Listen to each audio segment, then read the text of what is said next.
SC Abbeville accueillait Loun Plage. Beaucoup de choses à dire sur ce match. Hein. Donc victoire du SCA, 4-3. Les buteurs Alexandre Eke, Pierre-Emmanuel Agnès, Anthony Vica et Antoine Savoie. Mathieu avait demandé à ses joueurs avant le match du sérieux défensif. Et parce qu'en fait le SCA prend beaucoup de buts et tout, et donc Mathieu avait surtout voulu accentuer son discours sur le sérieux défensif en début de match. Et d'entrée de jeu, en fait, sur une récupération haute du ballon, Antoine Savoie sert Alexandre Eke, 10 Z, qui marque dès la 5e minute. T'étais au match, Flo? Non, malheureusement, j'étais pas au match. J'étais un peu malade et du coup, je me suis un peu gardé pour le lendemain. Quoi. Ça marche. Donc 5 minutes, 1-0 pour Abbeville. S'ensuit une erreur défensive des Abbillois qui permet à Loun d'égaliser 5 minutes après, dès la 10e minute, un partout. Abbeville reprend l'avantage au quart d'heure de jeu sur un coup de pied arrêté, mal renvoyé par Loun. Et Pierre-Emmanuel Agnès marque le deuxième but du pied gauche, de 1. À nouveau, une erreur défensive du SCA sur coup de pied arrêté, 2 à 3 joueurs seuls, selon Mathieu. Donc Mathieu pas trop content là-dessus, donc 2 à 3 joueurs seuls, le deuxième poteau. Égalisation, 2-2 à la mi-temps. Donc match équilibré, un score logique selon Mathieu. Bon, il regrette les 2 erreurs défensives qui occasionnent les 2 buts encaissés, mais le nul est plutôt logique au regard du contenu. Malgré une bonne entame de deuxième mi-temps pour les Abbillois, Loun reprend l'avantage sur un ballon en profondeur, centre, et là, CSC. Donc j'ai pas le nom du... C'est qui Tom Lémurier. Tom, ok, Tom Lémurier, donc CSC, c'est le deuxième en 2 matchs. Hein. Donc Abbeville menait 3-2 à l'heure de jeu. Et à 3-2 pour Loun, s'ensuit quelque chose d'assez exceptionnel, je suis bien placé pour en parler. C'est, on va l'appeler le festival Tanguy Pellissier. Parce qu'un gardien qui sur la dernière demi-heure de jeu gagne 4-5 face à face, c'est quand même exceptionnel. C'est rare de voir ça même au plus haut niveau. Hein. Donc voilà, Tanguy qui gagne 4-5 face à face, donc il a un peu écœuré les attaquants de Loun Plage. Et Abbeville ne lâche pas, on est mené 3-2, il faut aller chercher l'égalisation. Et en fait, dans les arrêts de jeu, 94e minute, donc égalisation d'Abbeville par Anthony Vica, 3-3, 94e minute, hein, on se dit c'est bon, l'euphorie d'avoir égalisé dans les arrêts de jeu c'est déjà génial. Et ben non, ça suffit pas, hein, malgré la satisfaction de l'égalisation, Abbeville continue à pousser. Et sur une séquence, sur un temps fort, donc à la 98e. Il y a eu combien d'arrêts de jeu? A priori 8 minutes, parce que juste après le 4e but, c'était fini.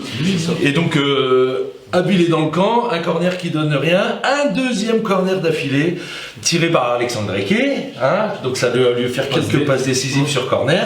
Et là, c'est Antoine Savoie qui marque à la 98e minute, donc 4-3. Donc je vous laisse imaginer un petit peu le délire, hein, explosion complète sur le terrain, les spectateurs, même après dans le vestiaire, l'après-match et tout. Donc voilà, selon Mathieu, superbe soirée de football. Quand ça se passe comme ça, c'est quand même génial. Hein, ça laisse envisager de belles choses pour la suite. Donc ce que Mathieu veut retenir du match, c'est que, alors bon, il y a des choses positives, des choses négatives. Parmi les choses négatives, bon, c'est les erreurs défensives. Les erreurs défensives qui continuent et qui s'accumulent journée après journée. Hein, donc c'est sûr que si à chaque fois il faut mettre 4 buts pour gagner, bon, c'est compliqué. Hein. Donc voilà, bon, il y a quand même beaucoup de positifs. Hein. Donc il me parle d'un match extraordinaire du gardien, de Tanguy. Donc c'est pas la première fois, on en parle souvent de Tanguy ici. Et moi j'ai envie de saluer le travail de l'ombre. Et je suis bien placé pour en parler, du préparateur de gardien, qui s'appelle Stéphane Grindor. Parce que c'est pas anodin en fait. Quand on a un gardien comme ça qui est souvent décisif, c'est que derrière, il y a du boulot de fait. Donc moi je connais Stéphane depuis super longtemps, je sais comment il travaille. Et je pense que, voilà, on n'en parle pas assez des préparateurs gardiens, on n'en parle pas assez. Je sais qu'il y a des clubs amateurs qui aimeraient bien avoir aussi des préparateurs gardiens. Donc je fais un coucou et un coup de chapeau à Stéphane parce que quand il se passe des choses comme ça en match, c'est qu'à l'entraînement ça bosse en fait. Il n'y a pas de secret. Donc petit coucou à Stéphane, félicitations aussi Steph pour le travail que tu fais avec Tanguy. Et donc voilà, donc c'était le petit clin d'œil que je voulais passer. Il veut aussi mettre en lumière un peu l'animation offensive, hein, parce que quand l'équipe se libère, est capable de jouer vite et tout machin, ils arrivent à mettre de la vitesse et de la folie. Et là souvent ça paye en fait. Souvent ça paye. Donc voilà, c'est ce que Mathieu voulait retenir. Il voulait me dire aussi que ça fait plaisir de voir du monde à Delic. Ouais. Ça fait plaisir de jouer samedi à 18h. Voilà, toi les projecteurs, c'est une toute autre ambiance, hein. Dimanche 15h, bon voilà, on est en pleine journée. Là, samedi 18, les projecteurs, voilà, on a tous des images de la D2 quand on était petit, un peu de monde au stade, une ambiance, puis voilà, puis le scénario du match est complètement fou. Donc imaginez à la 98e l'explosion du stade et tout. Enfin, donc super. Donc Mathieu a vraiment vécu une bonne soirée comme les joueurs. Et il parle même d'une ambiance assez sympa à la buvette à la fin du match où les spectateurs sont restés à la buvette derrière le but et où les joueurs sont allés boire un verre avec les supporters. Donc là, ça occasionne des échanges, des questions et tout machin. Enfin, c'était super quoi. Et donc ils ont pris énormément de plaisir. Donc voilà, donc une bonne soirée de football, une victoire. Face à Loun qui je pense avait plusieurs contrats fédéraux, c'est ce qui 4 à 5 contrats fédéraux, ouais. Une grosse armada, donc c'est un super résultat. Donc ouais, super résultat, donc continuez comme ça. Prochain match du SCA, le week-end du 7 novembre en championnat, qui se déplaceront à la réserve chez la réserve de Dunkerque. Donc Abbeville 4e, suite à cette victoire, se déplace chez Dunkerque, le 11e. Les deux Vallées contre le SCA 2, victoire du SCA 3-1. Victoire Jordan Tellier, Charles-Henri Legris, Valentin Pavie. Donc ton débrief en direct. Pour une fois, on ne fait pas envoyer de message ni rien. C'est clair. Voilà. Non, un match hyper compliqué parce qu'on savait que les deux Vallées c'est une équipe combative, etc. qui va pas nous laisser le ballon tout le temps, je m'en doutais un petit peu. Donc on fait une super entame de match pour une fois. On a la chance de marquer rapidement sur un penalty dans les 10 premières minutes. Donc on marque le penalty et après sur une erreur de relance on prend un but bête. On est passif, on prend un but. Et là on tombe un peu dans le travers où on essaie de jouer rapidement vers l'avant, on est un peu moins bon techniquement, on a beaucoup de déchets, etc. Et là du coup mes joueurs commencent à douter, etc. Ce qui se passe c'est qu'on a une ligne défensive, une ligne offensive, on est coupé en deux. Donc il se passe plus grand chose dans la première mi-temps, même si on a une petite occasion qu'on peut finir juste avant la mi-temps. Donc à la mi-temps je décide de pas m'énerver, j'essaie de discuter avec eux, j'essaie de trouver la solution, mais en leur laissant des idées. C'est-à-dire que je leur dis à la mi-temps, les gars, moi je pense ça, mais si vous avez une idée, dites-moi. On n'est pas là, je suis pas là pour vous commander, je suis là pour avoir aussi des idées avec vous, etc. Et là ils me disent, pourquoi pas être un peu plus direct, pourquoi pas jouer un peu plus long, sortir le bloc, aller dans leur camp, etc. Je leur dis oui, pas de souci, on y va. Si tout le monde est en équipe, on y va. Par contre, si on sort du vestiaire, c'est en équipe. C'est pas comme là où on jouait avec deux lignes, etc. Ils me disent oui, on y va comme ça. Et là on est un peu solidaires parce que franchement c'est pas facile, ils ont vraiment une belle équipe les deux Vallées, j'étais surpris de leur deuxième mi-temps.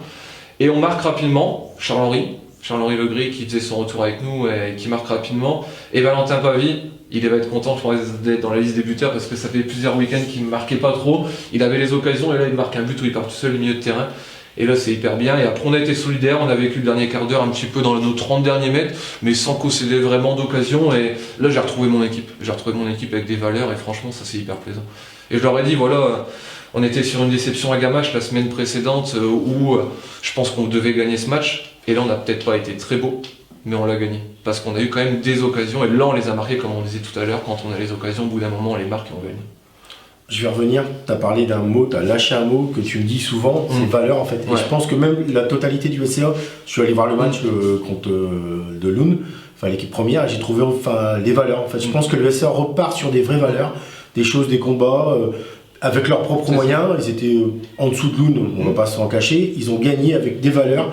Et tu me parles souvent, et je pense que c'est dans l'ADN du club, et c'est très bien comme ça quoi. Ouais, c'est super, et puis en plus c'est pas facile parce qu'on essaie de lancer beaucoup de jeunes, que ça soit en réserve ou en première. Je vois encore la première ce week-end, si vous avez regardé les noms, Mathis Delafosse 18 ans, Tom Lermurier 20 ans, moi ce week-end en défense, moi ce week-end en défense, sur mes 4 défenseurs j'en ai ligne 2 qui ont moins de 20 ans, donc c'est génial quoi. Donc c'est pour ça aussi, ces gamins-là qui ont les valeurs du club, il n'y a pas de souci quand ils arrivent en senior. Ils savent ce qu'il faut faire. Flo, pour commencer, est-ce que tu peux te présenter pour ceux qui ne te connaissent pas? Ça marche. Tout d'abord, merci pour l'invitation, ça me fait vraiment plaisir de venir avec vous. Alors pour me présenter, Florian Lasséchère, j'ai 29 ans, je suis éducateur dans l'équipe réserve du SCA Abbeville Senior. J'ai un parcours dans le football où j'ai alterné entre coach et joueur. Je suis passé par Mareuil-Cobert, Saint-Riquier, j'ai joué en jeune au SCA. Et en tant qu'éducateur, j'ai été éducateur en jeune à Abbeville, après je suis parti en senior à Mareuil. Et là, ça fait de la deuxième saison que je suis éducateur en D1 à Abbeville. Je voulais savoir comment ça se passait à Abbeville, la relation avec Mathieu, Les entraînements, est-ce que vous faites des entraînements tous groupés? Est-ce que tu prends ton groupe, Mathieu a son groupe? Savoir un petit peu le relationnel, comment ça se passe avec Mathieu, si vous êtes dans beaucoup, j'imagine, dans la communication et tout, j'imagine tout ça, mais j'aimerais bien que tu puisses en parler, nous raconter un petit peu comment ça se passe avec Mamat. Par rapport aux entraînements, le lundi on s'entraîne collectivement A, B, d'accord, parce que c'est une séance de récup et ça permet aussi à Mathieu de voir tout le monde. Après le mercredi et le vendredi on fait séance à part, en fait le Mathieu a son groupe A et moi j'ai le groupe B avec Dominique Stravus et les 18 en fait, et là on arrive à faire des choses etc ensemble. Et après il arrive souvent que Mathieu me prenne des joueurs pour aller s'entraîner avec eux, des joueurs qui méritent, des joueurs qu'il a besoin de voir etc à certains moments, et ça c'est hyper important. Et par rapport à Mathieu, ce qui est bien c'est que c'est un homme avec qui on peut discuter. C'est un homme avec qui on peut échanger, qui va être à l'écoute, qui va jamais te juger, qui va t'aider, parce que c'est pas facile d'entraîner une réserve, je pense que tu t'en doutes, c'est jamais facile. Et on échange tous les jours je l'ai au téléphone, je me rappelle, ma copine ça va la faire sourire, parce qu'elle me dit, en fait t'appelles plus Mathieu que ma copine, que moi quoi. Et donc et je dis oui, mais on en a besoin en fait, on a besoin d'échanger, parce qu'on a besoin, on sait jamais ce qui va se passer, là t'en parlais des blessures, on a tout le temps des blessés chaque semaine. Donc dès le match du dimanche qui est fini, on s'appelle le lundi, on dit, oh purée, ça va être dur la semaine prochaine, peut-être qu'il va manquer tel joueur, etc., comment on va pouvoir faire. Et on est tout le temps dans l'échange, tout le temps. Il y a aussi Freddy qui est avec nous, Freddy Poncin qui est adjoint de Mathieu et qui parle beaucoup avec nous aussi. Donc c'est hyper important. Mathieu sur le relationnel, il a rien à dire, franchement. On le voit par rapport à ses résultats aussi. Je pense qu'il a donné de la dynamique à son groupe. Et ça va venir, ses résultats ils vont encore être meilleurs. Et franchement, j'espère que ça va aller pour eux. C'est un bon mec, Mathieu. Oui, c'est un super mec. C'est un mec attachant. Non, c'est un mec. Plus de 20 piges, plus que ça. Voilà. C'est un bon mec, ouais. Et je sais que c'est en partie. Ma venue est en partie grâce à lui aussi, donc c'est hyper important. Quoi. Bon, je me doutais que tu allais répondre ça, mais voilà. tu le dis. Non, mais voilà, c'est hyper important, je sais ce que je lui dois. Quel est ton meilleur souvenir dans le football? Mon meilleur souvenir dans le football? Il y en a qui font dire que c'est facile, mais... Oh, t'en as peut-être plusieurs? J'en ai plusieurs, mais pour moi, c'est ma signature au SCA, quand j'étais gamin. Parce qu'en fait, je suis dans une famille où tout le monde suivait le SCA. Mon père était fan du SCA, mon grand-père était fan du SCA, mon grand-père était professionnel et a joué à un bon niveau, et en fait il suivait tout le temps, donc en repas de famille ça parlait que de ça, etc. Et la première fois où je suis rentré dans le stade avec le logo du SCA, je me suis dit c'est génial en fait. Et là, T'avais quel âge? J'avais 14 ans. J'avais 14 ans quand j'ai signé à Abbeville. Et du coup, c'est un changement où alors là, tu passes de la campagne à la ville, etc. Je suis un enfant de la campagne et tout. Et pour moi, c'est génial. Et en fait, à chaque fois que je rentre dans le stade, j'ai toujours cette émotion. Quand je rentre là tous les dimanches, c'était un d'honneur, je me dis c'est génial en fait. Ah, c'est quelque chose. C'est génial.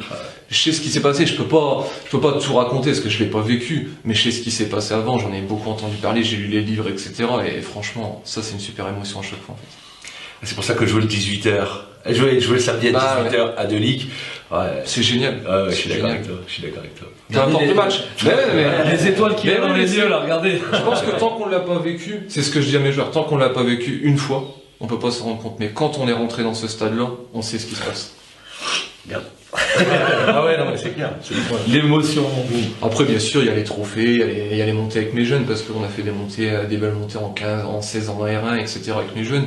Des joueurs que je vois aussi dans les autres clubs, comme Maxime Dolt, etc. J'avais Antoine Payet, des joueurs que je retrouve aussi dans mon équipe. Un joueur qui était samedi avec Mathieu, Nathan Verdun, qui a fait sa première apparition en première, Nathan Verdun, qui était avec moi aussi en jeune en 16. Donc ça fait plaisir, il est dans mon groupe toute l'année. Là, ce week-end, il a été parti avec Mathieu, ça je suis ravi. Ah ouais. Je lui fais une petite dédicace, parce qu'à chaque fois, je leur dis, c'est super, ça me fait plaisir de voir des joueurs avec eux aussi. On a eu ce week-end, c'était donc il y avait ça au SCA. Donc tu peux nous en parler un petit peu, non? C'est un gobelet. Alors, c'est un gobelet gros. Il y avait de la bière à l'intérieur d'ailleurs. Ouais, il y avait de la bière. C'est un gobelet co-recyclable, ce qui a créé le président avec le club. Et en fait, c'est aussi pour responsabiliser un peu les supporters, etc. Faire un petit peu, essayer d'utiliser moins de gobelets, etc. Et aussi un souvenir pour la D2, parce que, comme je disais tout à l'heure, moi je connais un petit peu l'histoire, mais certains la connaissent pas. Et du coup, je pense qu'il y a des joueurs qui vont dire c'était qui ce joueur-là, etc. Je vais peut-être aller prendre des informations. Et je pense qu'il y a des joueurs connus, il y a des personnes connues dans le football aussi qui sont encore présentes aujourd'hui. Moi, je fais une dédicace à une personne que je vois aussi son nom, c'est un ancien entraîneur, c'est Jean-Pierre Outrequin, je le vois là-dessus, ça me fait hyper plaisir. Et franchement, je trouve que c'est vraiment une belle initiative. En plus, on voit le nouveau logo du club. Justement, après, je viens de voir, regarde, il y a Sebouch. Non, ouais, justement, le logo là. J'ai une question. Comment ça se travaille un logo en off, tout simplement? Est-ce que les joueurs, tout ça, il y a des réunions? Comment ça s'est fait cette initiative? C'est leur image qui a fait. Nous, c'est leur image. Nous, on a eu une petite information en réunion éducateur. Le président avait le souhait avec le comité, etc., de changer, et il nous a fait la surprise. Et je trouve que c'est une très belle surprise parce que c'est vraiment. J'ai eu peur, franchement, quand je me suis dit au fur et à mesure comment ça va paraître, etc. On en parlait avec Charles et c'est vrai. Et je me dis au final, il est super beau. Il est super bon, on voit tous les signes de la ville, etc. On voit les couleurs du club, ça c'est hyper important de pas dénaturer. Et je pense que j'ai regardé un petit peu les commentaires, les gens n'ont pas été déçus, même les plus anciens n'ont pas été déçus, et ça c'est hyper important. C'est vraiment bien, je trouve. Donc là, on fête les 120 ans du club. Ouais. Est-ce qu'il va y avoir des manifestations prévues? Est-ce que vous avez des choses de prévues ou pas? Il va y avoir plusieurs choses et aussi beaucoup de retours au club. Et David va essayer, le président, de faire revenir certaines personnes avant les matchs de R1, etc. pour donner le coup d'envoi. Aussi pour que les gens les revoient, parce que des moments où on voit pas tout le monde et ça leur permettra aussi de revenir. Et j'espère d'avoir une petite émotion aussi de rentrer dans les stades comme il y a quelques années. Voilà, peut-être ton père, tiens, avec toi à la main, comme ça là. Ça peut être une belle idée. Sympa. Mais la communication elle a été super bien faite de la part du SCA sur Facebook, parce que on en a justement parlé avec Flo toute la semaine. En fait, tous les jours, ils mettaient un élément du logo. Du coup, on se posait des questions, qu'est-ce que ça va être, qu'est-ce que c'est. Et c'est vrai qu'on en a parlé pendant 3-4 jours ensemble. Et de voir les noms, et de voir les têtes des anciens, ça fait plaisir. Ça fait plaisir. Le fait d'être, tu as déjà été numéro 1, on va dire, dans des clubs, et là tu es numéro 2. Comment tu gères un peu, les choses? Je le vis très bien parce que j'ai quand même une responsabilité d'équipe. Et au contraire, je pense que c'est un bien. Parce que ça m'aide beaucoup, parce que c'est pas facile quand on a 29 ans d'entraîner, je pense, des seniors. Il y en a qui sont quand même plus vieux que moi. Donc c'est pas facile et c'est pour ça que le soutien de Freddy et Mathieu est hyper important, donc je le vis super bien. Franchement, c'est un bonheur au quotidien. C'est tout le temps. Tu parlais de ligue. Le classement n'est pas trop mauvais. S'il faut monter, tu es prêt à monter en R3 avec le SAB? Bien sûr, bien sûr. Il n'y a aucun souci, je leur ai toujours dit. Tant que je suis en accord avec les idées, il n'y a aucun souci. Petite question, j'aimerais que tu me donnes ton avis, toi en tant qu'éducateur, suite à la réunion, donc il y a 15 jours, sur l'éventualité d'une mutualisation des clubs abvillois. Et voilà, je voulais savoir ce que tu en pensais. En plus, on parlait, Charles, avec le logo qui arrive, nouveau logo, réunion avec les clubs abvillois, avec la mairie, avec toutes les instances footballistiques autour. Les gens se sont posés des questions et est-ce que tu peux nous éclairer là-dessus et donner ton avis? Sur mon avis, il est simple, c'est que pour moi, je suis pour garder ce qui est en place. Parce que pour moi, chacun a son identité. C'est très bien de vouloir fusionner par moment, quand on en a besoin, mais je pense qu'aujourd'hui, on n'en a pas besoin. On a un grand vivier quand même à Abbeville et autour d'Abbeville. Je pense qu'on est capable de nourrir tous les clubs. D'accord. On n'a peut-être pas les mêmes ambitions pour chacun. Ça, ce qui est très bien aussi, c'est hyper important. Donc moi, sur mon avis, je serais pour garder ce qui est en place. Il n'y a aucun souci là-dessus, ça me va très bien. Ok, donc c'est ce qui est ressorti un petit peu de cette réunion aussi. Ouais, c'est ça. Je pense que des échos que j'ai eu, après voilà, on n'était pas présent sur place, on peut jamais exactement savoir. Mais pour moi, c'est ce qui est sorti de cette réunion. Non, mais justement, avec Seb, tout ça, on en parlait, c'est ce qui ressort. Oui, voilà, je pense que c'est même la volonté de la ville, tout simplement. D'accord. Je pense que c'est même la volonté de la ville. Ok, non mais c'était important de pouvoir justement éclaircir un petit peu tout ça et puis justement de mettre en valeur. Et puis merci pour les gobelets. Vous avez rien, pas de quoi. Merci au club du SCA, c'est gentil. Donc, c'est bien, le SCA, il y a toujours un cadeau pour nous. Bah ouais, t'as vu, c'était ce que je disais, Amandine qui était l'année dernière, nous avait ramené le blason que t'as récupéré. Tu l'as pas mis sur le bon coin. Non, il a accroché. Chez moi. C'est Mathieu qui m'a dit ça ce matin, il m'a dit, au lieu que Julien boive dans sa bouteille cristalline, il m'a dit s'il peut boire dans le gobelet, il m'a dit ça lui ferait plaisir. C'est vrai, franchement, bon Mathieu, je vais faire ça et en échange, Mathieu, il faudra que tu fasses apprendre la chanson de SCA par cœur à Flo, ok? Il y a pas de souci, ça marche. Quand tu fais ta composition d'équipe, etc., dans ton vestiaire, tu donnes des consignes pour tes tireurs de coups francs, etc. Et est-ce que tu as un tireur de pénalty désigné dans l'équipe? Bah, je pense, vous le voyez, à chaque fois il marque sur pénalty, donc c'est lui. Donc c'est Jordan Tellier bien souvent. Après, un petit clin d'œil, il les marque quand je suis son coach, mais par contre quand je joue avec lui, il les marquait jamais, donc je me pose des questions. C'est vrai qu'il il les marquait pas quand je joue avec lui, mais par contre depuis que je suis son coach, il les marque, donc... Mais c'est mental ça, tu penses pas? Je pense. Un petit souci mental. Je pense. Après il marque un beau penalty en plus, c'est important dans les 10 premières minutes, donc c'est bien. Après on va dire que c'est des buts sur penalty, mais ça compte. Ouais. Ça fait partie du foot. Je te posais la question parce que forcément tu te doutes que je lui en avais parlé. Ah, bah le oui. week-end, c'est lui que je contacte pour avoir les résultats, les buteurs de la B du SCA. Et du coup, il m'a fait rire ce week-end parce qu'il m'a mis la liste, il a mis son nom et il a marqué sur penalty encore avec un smiley, donc ça m'avait fait rire. Ton pire coach? Mon pire coach, bon, oui, alors, comme on dit toujours, je pense qu'il n'y en a pas de pire, il n'y en a pas de meilleur, mais. T'as plus mauvaise expérience. Ouais, bah, peut-être en jeune avec Alain Ayol, peut-être, je pense. Peut-être en jeune, ou voilà, c'était encore les anciennes méthodes, etc. Et j'étais pas pour. Après, voilà, c'est du. J'ai rien contre lui, je le crois, je lui dis encore bonjour, etc. J'ai aucune rancœur, mais. Voilà, c'est comme ça. Ça t'avait pas. Ça m'avait pas marqué, voilà. Ouais, ça Je t'avait peux en pas sortir qui m'ont marqué, d'autres qui m'ont pas marqué, voilà. Après, c'est ces expériences-là qui te font grandir et qui te font aussi toi. Oui, voilà, bah, c'est pour ça, ce que je disais à Julien tout à l'heure, celui qui m'a marqué, bah, je pense que tout le monde s'en souvient, c'est Robert Kierakowski. J'ai eu de la chance de l'avoir en jeune. Et en fait, bah, pour une petite anecdote, je sortais d'un match, on gagne ce match, je jouais défenseur central, on va boire un coup, et là il me regarde et il me dit Flo, t'as gagné combien de duels aujourd'hui? T'as loupé combien de passes? T'as récupéré combien de ballons? Puis à 15 ans, je me dis mais qu'est-ce qu'il me raconte? Et je lui dis je sais pas. Il me dit bah tu seras pas un bon footballeur. Il me dit un défenseur, il doit savoir combien il a récupéré de ballons, combien il a gagné de duels, etc. Bah, il a pas eu tort. Il a pas tort, mais à cet âge-là, non mais il a pas eu tort, mais à cet âge-là, tu fais pas attention à Tu ça. t'en rends pas compte. Tu joues ton match, ou l'autre, tu as gagné avec tes copains, c'est bien. Et en fait, le week-end suivant, je faisais que ça. À la fin du match, je savais combien j'avais gagné de duels, etc. Et du coup, je me suis mis à regarder aussi les matchs à la télé d'une autre façon. Je regardais un petit peu les défenseurs, comment ils défendaient, comment ils intervenaient, etc. Et du coup, ça m'a appris beaucoup de choses et ça m'a marqué. Ça m'a marqué à vie en fait. Ok, bah, super. Qu'est-ce que tu regardes? Je regarde le gobelet, je trouve vraiment sympa. Je pense qu'on devrait le faire voir un petit peu plus près. Qu'on voit un petit peu les joueurs. C'est un peu flou. Bon. Je ferai une photo dans le backstage, je les mettrai. Mais c'est marrant, j'ai un de mes joueurs, il y a un membre de sa famille en fait. C'est vrai. Spo, ouais, j'ai David Spo Ah oui. moi à Cambron, et son oncle et son père étaient dans le groupe de D2. Bah, du coup, les gobelets vont être à vendre à la boutique de temps additionnel, ils sont à 50 €. Non, je plaisante. Non mais n'hésitez pas à venir en chercher au stade, il n'y a pas de souci. Bah, bébé, il en a déjà pris 20 ce week-end. C'est ça, une vingtaine. Après on sait pas ce qu'il a mis dedans. Bah, de la bière, d'après ce qu'on me disait. Que de l'eau. Cristalline. Donne-moi, bon, question habituelle, le nom d'un joueur que tu souhaites, que tu voudrais avoir dans ton club en B cette année. Moi je sais pas si c'est un joueur que vous connaissez, c'est un joueur qui est encore sur Arondel, c'est Thibaut Vilbert.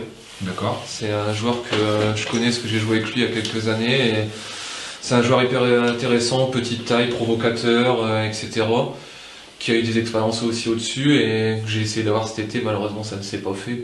Mais malgré tout, j'ai un bon effectif et du coup, il n'y a aucun souci là-dessus. Mais c'est vrai que Thibaut, c'est vraiment un joueur efficace. C'est ce que je dis toujours. Pour le moment, tous les week-ends, je marque pas assez de buts et je pense qu'il en marquera un petit peu plus aussi. Ton club de cœur. C'est facile, j'y suis. Facile, j'y suis. Déjà la réponse. C'est ce que je dis toujours, mais après, je suis passé dans d'autres clubs. Je les aime bien, ces clubs-là, mais c'est mon club de cœur, quoi qu'il arrive. Même si un jour je suis ailleurs, c'est mon club de cœur. C'est le ça. Ouais, c'est le cœur de beaucoup de... Voilà, c'est beaucoup de personnes, je pense qu'il est attachant, quoi, ce club.